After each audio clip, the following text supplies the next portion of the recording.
দেরিতে শুরু হলেও এবারের অমর একুশে বইমেলা সফল হবে বলে আশা করছেন বাংলা একাডেমির মহাপরিচালক অধ্যাপক মোহাম্মদ আজম। বইমেলা আয়োজনের প্রস্তুতি নিয়ে সংবাদ সম্মেলনে এই আশা ব্যক্ত করেন তিনি। বলেন, মেলা আয়োজনে কোনো কমতি রাখা হয়নি। প্রকাশকদের একাংশ ঈদের পরে মেলা আয়োজনের দাবি জানালেও শেষমেশ সবাই অংশ নিচ্ছে এবারের মেলায়।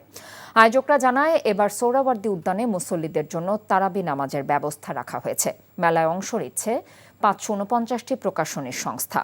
বাংলা একাডেমি অ্যাপস ব্যবহার করে পাঠকরা খুব সহজেই স্টল খুঁজে পাবেন। ছুটির দিন বাদে বইমেলা প্রতিদিন শুরু হবে দুপুর ২টোয়, শেষ হবে রাত ৯টায়। আর ছুটির দিনে মেলা শুরু হবে সকাল ১১টায়। ২৬শে ফেব্রুয়ারি প্রধানমন্ত্রী তারেক রহমান উদ্বোধন করবেন এই প্রাণের মেলা। এই বিষয়ে প্রকাশকগণ আমাদের আশ্বস্ত করেছেন, তারা কাজ করছেন এবং দিনরাত কাজ করছেন।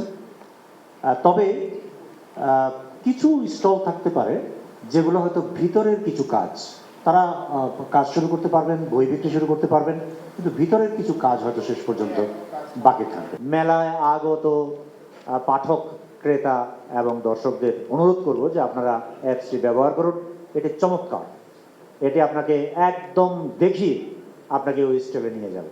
এখন পিরিয়ড হোক রেগুলার বা হেভি, প্রয়োজন মতো কনফিডেন্স আছে রেডি। Play with confidence.